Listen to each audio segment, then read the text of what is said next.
Samantala, antas ng Buntun River sa Tuguegarao City, Cagayan, lampas na sa critical level. Nakatutok doon live si Jasmine Gabriel Galban. Jasmine? Chris, maganda na ang lagay ng panahon sa probinsya ng Cagayan pero sa kabila nga niyan ay lubog pa rin sa bahang ilang barangay sa lungsod ng Tuguegarao.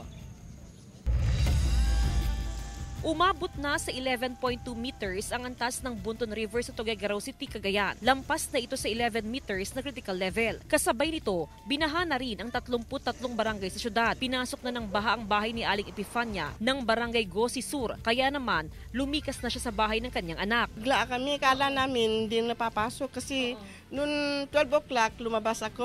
Wala pang tubig. Ngayon nung mga 3 o'clock, meron ng nung pagbaba ko, iihi sana ako.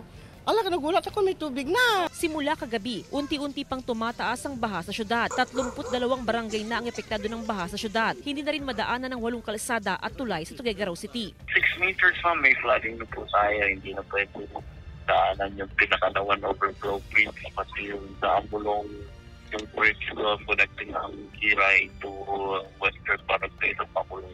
Sa patuloy na pagtaas ng antas ng Buntun River ay ang pangamba ng mga residente na tuloy-tuloy din ang pagtaas ng baha sa kani-kanilang mga lugar. Kahit walang napansin ninyo, wala ng ulan, medyo umaaraw-araw ng konti, sumisilip.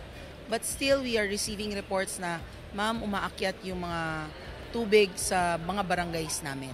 Bukod sa Tuguegarao City, binaha na rin ang ilang lugar sa bayan ng Enrile. Pinasok ng tubig baha ang Enrile West Central School. Samantala, unti-unti namang natitibag ang lupang malapit sa isang bahay sa Amulong, Cagayan. Chris, as of 5 p.m. ay nasa halos 1,000 families, katumbas ng halos 4,000 individuals ang apektado ng baha. Dito yan sa Tuguegarao City. Karamihan sa kanila ay nasa evacuation center habang ang ilan ay nakikitira muna sa kanilang mga kapitbahay o di kaya ay kaanak. Samantala, update naman ako, Chris, sa sitwasyon dito sa Buntun River o yung Cagayan River na nasa aking likuran lamang. Well, sa ngayon ay steady yung antas ng Buntun River na nasa 11.2 meters based yan sa monitoring ng PDRRMO.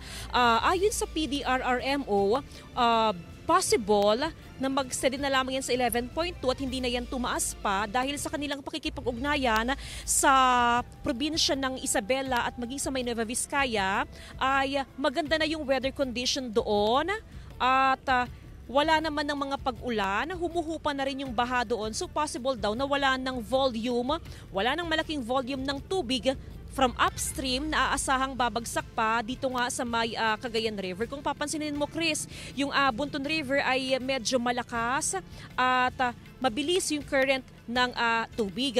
Ipinaliwanag din ng LGU yung dahilan kung bakit maganda na yung panahon pero kung kailan maganda yung panahon, bumaha naman sa Tuguegarao ay dahil nga yung tubig from upstream ay ngayon pa lamang dumarating sa probinsya ng Cagayan, partikular sa Cagayan River. Chris?